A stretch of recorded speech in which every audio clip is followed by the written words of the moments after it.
नमस्कार,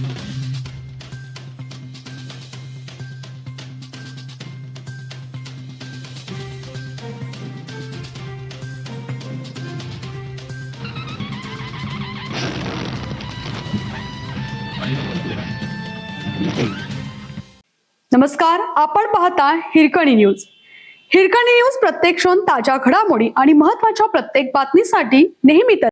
सांगलीतील उपनगरात नशेखोरांचा धिंगाणा. संजयनगर परिसरात सोमवारी सायंकाळी नशेखोरांनी हातात हत्यारे घेऊन तुफान धिंगाणा घातला.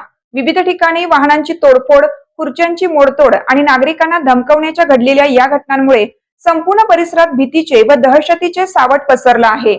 Doctor Limaye road, Patne plot आणि महानगरपालिकेच्या घरकुल परिसरात झालेल्या या प्रकारामुळे संजय नगरातील कायदा सुव्यवस्थेचा प्रश्न पुन्हा एकदा अत्यंत गंभीर बनला आहे.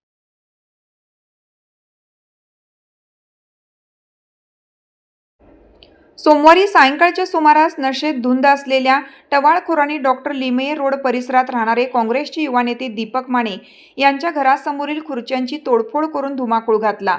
इतकंच नव्हे तर परिसरात उभ्या असलेल्या गाड्या फोडण्याची धमकी देत महिलांना अत्यंत हिंसक भाषेत शिवीगाळ करण्यात आली.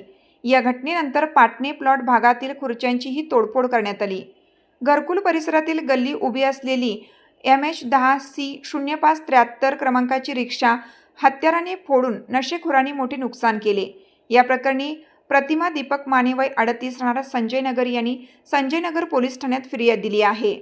त्यांच्या तक्रारीवरून पोलिसात संशयित आरोपी गणेश दुधाळ आणि सौरभ दुधाळ दोघे राहणार जगदाळे प्लॉट सांगली यांच्या विरुद्ध NCR दाखल करण्यात आला आहे. घराबाहेर बसलेल्या वृद्ध महिलेला नशेत शिवीगाळ करून जीवे मारण्याची धमकी दिल्याचा आरोप तक्रारीत करण्यात आला आहे. घटनेची माहिती मिळताच